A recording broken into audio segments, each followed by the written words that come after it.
We could talk about personal brand versus corporate brand, which comes from Jason Cohen. So in YPO or EO, they have these executive programs. So I know for YPO, they have this Harvard program you go to, and every year it's only like they accept 60 to 100 people. It's always sold out every year. But the people you end up meeting, because they're so selective with it, they end up being badasses of all these like crazy companies. And when you have YPO International, it's another level. We're talking like they own palaces and like not even 1 billion, and we're talking tens of billions of dollars, like Even hundreds of EO billions. India, for some Yeah. reason, it's all Oh, billionaires, right? anybody that's like, if you're EO, YPO International, because you're either like super high up or you have no money, basically. In America, it's more kind of distributed, like Yes. entrepreneurship's way more accepted, right? But my point of saying this is like these executive programs pay off, but it's a very long-term thing. They might know you for a very long time, but because you broke bread together for 5 to 7 days and you did it for 2-3 years, people will come back to you. No different than you speaking at these things and they come back to you. And you have the program from MIT, right? And Yeah, then what else? yeah. What's the other one that you have? Is that it? I did the it was like a 3-year program for EO MIT program, and yeah, there were some incredible people from around the world there. What I will say, I joined that one because 3% of people that go through that and end up becoming billionaires. Like Michael Dell went through that. So Oh, I yeah, didn't know that. again, you would never do those things. Seven No. days sitting listening, you can't do that. So how long for each 7 day? Like hour a day? Every day you're in class at 8 a.m. until 10 p.m. No, thank you. Yeah, exactly. You would not do that. Yeah. No. But like I love learning these things, so like Yeah, I'll get bored. yeah, you'll get bored like the first hour. Yeah. Yeah. And you be leaving. So okay, Jason Cohen tweeted this one. So he said this: keep your personal brand separate from your startup brand. It feels good to mix at first, but it's detrimental in the long run. It's hard to sell a company that's tied to someone's identity, and you can't change positions like me at WP Engine or leave. WP Engine sold though. Did they sell? Yeah, Silver I Lake thought they're- owns WP Engine. But he's very much tied to it. Not anymore. Yeah. Well, let's take him out of the equation. Silver Lake, yeah, private equity firm. Let's use like a Tony Robbins. But okay, when Jason Cohen started WP Engine, everyone, at least I in my circle, knew about it because of him. Yeah. And I think that's helped him grow WP Engine. But now when you look at WP Engine, do you ever think Jason Cohen? I still do. I don't. But that's me. I don't think most people person. do. I think most people look at WP Engine as a standalone. You're probably entity. right. But WP Engine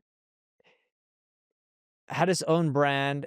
Yes, he was very involved, and he probably had issues of key man, right? Like they're worried with key man risk. But over time, as they raised some money and grew and added an executive team and it started growing on its own and wasn't relying on his brand, I think that's changed. Yeah, but I think the sentiment probably agree with it. But the good news is, if you're not looking to sell, then it doesn't long term, matter. then it doesn't matter. Yeah. Because even with me, I don't think NP Digital would have been as big if I didn't use my personal brand to grow it. And then I started taking my personal brand away, but it's still tied in really heavily. When you have NP in the name, it's very hard to take it away. Well, it was Neil Patel Digital, and now it's NP Digital. So we did to some extent, but it's not perfect. Yeah. But most of our RFPs and revenue comes from not my personal connections or brand. Yeah. Yeah. And I think we'll finish this year. Will be the end of year 8 for us. So then give it 2 more years. I think my personal brand will be even less. The company will be less reliant on my personal brand. Would you say this year was a good year or a bad year or okay year? Compared to last year? Are you speaking revenue or profit? Revenue. Okay year. Okay year. Okay. Profit depends how you look at it, but probably not our best year. Okay. Well, yeah, you were investing in growth. We reinvested it heavily. Yeah. And that's how you grow. Yes. So. And my problem is, and you and I do this in marketing, Eric and I tend to invest when it hurts the most. Yep. So when things are worse, we tend to invest the most because that's when you have the most opportunity, but it hurts us personally the most because we don't have investors. So we're using our own money and we're using more than we feel comfortable to invest in our business. Yeah. And that's when we hate it, but we know that's the right thing to do. So we push ourselves all the time. That's how you build something big in the long term. And then when things are good, we tend not to invest as much. Yeah. Because everything is too expensive and frothy and we can't invest as much. I'm cheap. I'm Taiwanese. You're cheap too. I'm cheap. Here's the problem with most marketing agencies. They don't understand what is happening with the world of AI. With my agency, Single Grain, we think about agentic workflows. We think about creating agents for the future. When we think about SEO, we think about creating different products, such as internal linking products or content consolidation products. And on the other side of things, we think about building products such as Care. We just think about making marketing easier overall. If you want to stay at the cutting edge of marketing and at the same time leverage the power of AI, go to singlegrain.com and we'll see you on the other side. Speaking of media here, did you see Andreessen and Horowitz's new media playbook? Because we're talking about brand. No. So, okay, this can be one of our final things here. But so what do you think their AUM is? Andreessen Horowitz? Uh-huh. Call it $50-ish billion, I mean, 50-ish billion, somewhere around there. $56 billion. Yeah, you're spot on. So their whole thing is like they claim they have an ecosystem, right? This is their plan for domination. So they have podcasts, they have newsletters, they have social channels, they have private founder circles, so curated chats, communities. Strong personal brand. Going back to that, I think they're built off their personal brand. Andreessen, so Mark Andreessen and Ben Horowitz. Yes. More Mark Andreessen, but Ben Horowitz is also very strong too. Known. Very strong, yeah. Talent community. So they help operators with executives. They help them hire people, right? Expert network. So like advisor specialists. So we have there's some people that we know that are Andreessen Horowitz as well. And then investor networks, right? So they basically say, hey, like, we're not going to just give you money. We're going to have a network to help you do things. And they have this whole new, they have all this own media now that helps them drive deal flow as well. And so that allows them to take bets on things such as Cluely, right? Who knows if that's going to work out, but they just have a lot more shots on goal because they're able to drive so much deal flow. Now, but people don't buy venture firms, right? But like, let's say if Mark Andreessen and Ben Horowitz were to leave, what do you think would happen? Now or Now. I think it would be okay. I think it'd be okay too. You want to know why? Because I know they don't show up to a lot of their board meetings. I think they have their team does. Yeah, so they have They're semi-retired. They have a really good team. And then their whole thing is like they have fun doing these podcasts and things like that. And like they already have more than enough. And plus with 56 billion assets under management, your fees are pretty good too. So yeah. And the reason I say they would be okay is I don't know them personally, but I know the life they live because I lived in a community where both of them once lived. I don't live in that community anymore. And a lot of entrepreneurs ended up living in that community in Vegas.